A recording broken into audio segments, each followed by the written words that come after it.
নমস্কার, সুপ্রভাত। শ্রী শ্রী ওলাইচন্ডী কৃষ্ণ কালী মন্দিরে সকল ভক্তকে আমার বিনম্র প্রণাম। এগুলো সব বাকি যে কটা আছে ফেলে রেখে দাও। 8টার সময় বসেছি প্রচুর শাক বানাতে, রাত্রি 9:30। পিসি আমার থেকে বেশি করেছে, মাঝে যন্ত্রণা করছে, আর পারলো না, উঠে পড়লো। আর আমার আর কাজ শেষ। এই বড় গামলার এক গামলা হয়েছে, এখানে এক ঢপ আর এখানে এক ঢপ শান্তনু কৃষ্ণ সব বানিয়েছে। এই দেখুন হাতের অবস্থা, আমার অল্প হয়েছে, পিসির তো যাটা। এই এখন বানিয়ে কুনিয়ে ঢাকা দিয়ে রেখে দেবো। ভোরবেলা 4টের সময় উঠে চান করে তারপর ভোগ চড়াবো। কালকে কাজ আছে ঠিক। ভিডিওটি ছিল গতকালের। কালকে রাত্রিবেলা যখন সবজি আমান্য করে রাখছিলাম, শুধু কচুর শাকটাই বানিয়েছি, তারই মধ্যে ওইগুলো সব তুলে বারান্দায় ঠিকঠাক করে রেখে দেওয়া হলো। আর আমাদের তো একটু সবার সংক্রান্তির দিন হলে মায়ের মন্দিরের সামনে বেলতলায়, তুলসীতলায়, হরি মন্দির সদরদুয়ারের সামনে আমি একটু মারুলি দিই।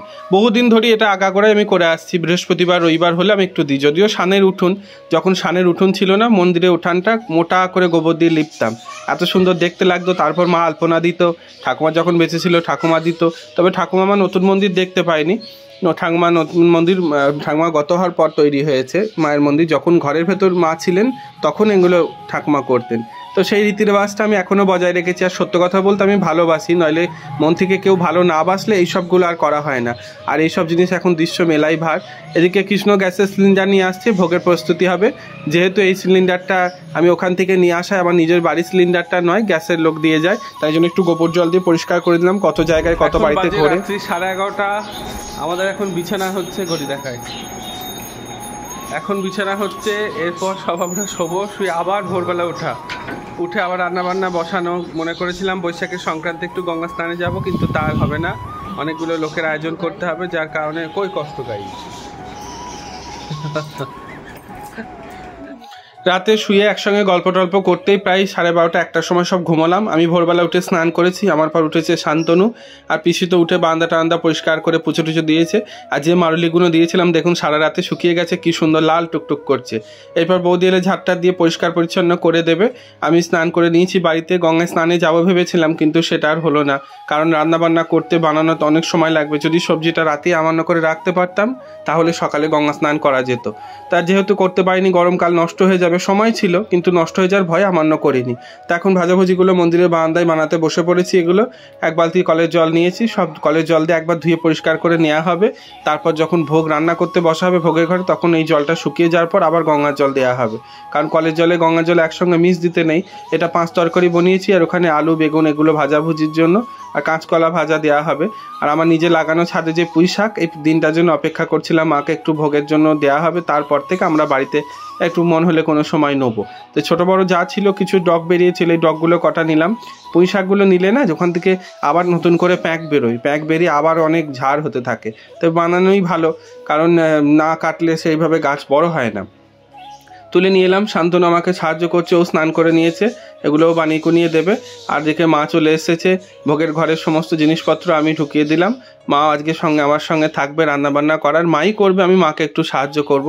প্রথম কচুর শাক চাপলো আগে, কারণ কচুর শাক জলের বোঝা, সিদ্ধ হতে ভাপ দিয়ে কমতে অনেক সময় লাগবে।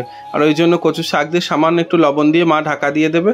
আর আমি এদিকে ভাজাভুজি করব বলে ভাগ্যমন্তপুরে আমাদের এক বান্ধবীর পিসি, আমি ওনাকে পিসিমাই বলি, ওনাদের বাড়িতে সর্ষে উঠলেই ঘানি করে মাকে 1 ঢপ করে তেল দিয়ে যায়। ওই একটু একটু করে অনেক দিন রান্না হয়। আর আমি তো এমনি আলাদা করে তেল কিনি। তো ওই কড়াইয়ে তেল দিয়ে প্রথম আলু ভাজাটা দিলাম। আলু ভাজা নুন হলুদ একসঙ্গে জায়গায় মাখিয়ে নিয়েছিলাম। আলু ভাজাটা হয়ে গেলে তুলে রেখে তারপর বেগুন ভাজা, নুন হলুদ ওই একই রকম মাখিয়ে নিয়েছি। আর এদিকে মা চা করে নিয়ে চলে এসেছে, পিসি চা খাচ্ছে আর বকবক করছে।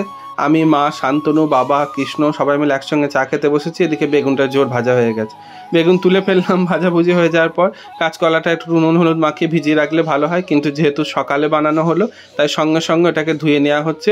তারপর কড়াই আবার তেল গরম করে ওর মধ্যে কাঁচকলাটা দিয়ে একটু পাতলা করে ফেলেছে, একটু মোটা হলে ভাজাটা ভালো হয়, নইলে গলে যায়। তো এটা ভাজাভুজি তুলে নেওয়ার পর কড়াইয়ে তেল দিয়ে ওর মধ্যে একটু কাঁচা লঙ্কা, তেজপাতা, তারপর 5 ফোড়ন আর শুকনো লঙ্কা, এগুলো সমস্ত ফোড়ন দিয়ে ফোড়নটা অল্প করে ভেজে নেবো।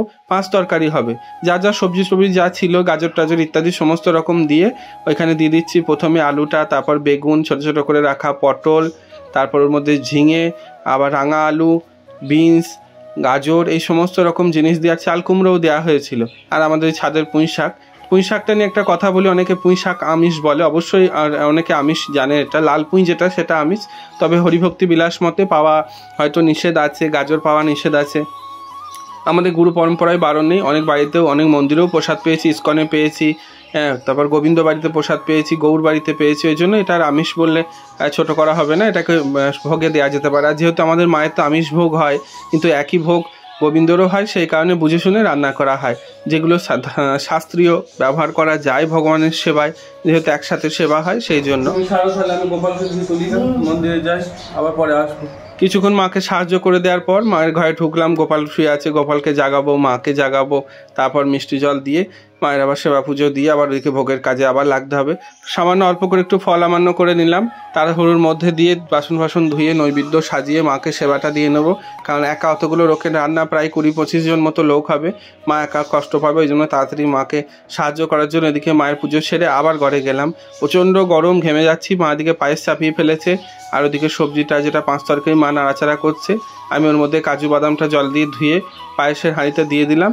আর একসঙ্গে অতগুলো হবে না বলে আমার একটা ছোট জনতার মধ্যে আমি আবার পায়েসটা আলাদা করে চাপিয়ে দিয়েছি।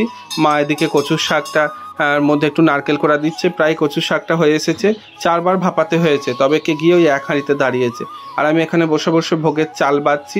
ওর মধ্যে অনেক সময় কাঁকড়, মুসুর ডাল, এটা ওটা অনেক কিছু থাকে, যদি আজকে ছিল না। আর এখানে পনির নিয়ে এসেছে বাবা, পনির পোস্ত হবে, সাদা করে হবে, ঠিক যেমন পনিরের ওই কোরমা না কি বলে ওরকম জাতীয় হবে। তো ওইটা করে নিচ্ছি। এখন ভোগের হাঁড়িতে গঙ্গার জল দিয়ে চালটা ধুয়ে রেখেছিলাম, ভোগের চালটা দিলাম। খিচুড়ি হবে, সাদা অন্ন আলাদা করে পরে করা হবে। আর একটা জিনিস বলি, আমাদের এই বৈশাখের সংক্রান্তির দিন মায়ের ভিজে ভাতের ভোগ হয়, পান্তা ভোগ হয়, ঠান্ডা করা হয় মাকে। এই বৈশাখ মাসের কঠিন তাপদাহ থেকে যেন পৃথিবী শান্ত হয়, তার উদ্দেশ্যে মাকে এই নিবেদন। তো রান্নাবান্না সব হয়ে গেছে, মায়ের ভোগের বাটা সাজিয়ে ঘরে তুলে নিয়েছি। এটা মধ্যাহ্নের ভোগ। ভাজাভুজিগুলো 3 রকম ভাজা হয়েছে, এক জায়গায় দেয়া হলো। আর এটা দেওয়া হয়েছে পরমান্ন, ওটা কচুর শাক, ওটা পনির পোস্ত, এটা আমের চাটনি, আর ওই 5 তরকারিটা সমস্ত পাত্রে একটা একটা করে বিল্লপত্র দিয়ে দিলাম। আজকে আমার এই ধর্ম বোন ওই মাকে এই ভোগটা লাগিয়েছে। আর মালা দিয়ে বলে আমার এক ধর্ম বোন, সেও বাইরে থাকে, হায়দ্রাবাদ না জয়পুরে আছেও, তো কিছু পয়সা পাঠিয়েছিল ও শ্বশুরের দিবসী ওই জন্য। তো সেই 1 বছর পূর্ণ হলো, তাদেরই সবার নামকানুন জানিয়ে মায়ের কাছে আজকের এই ভোগ নিবেদন।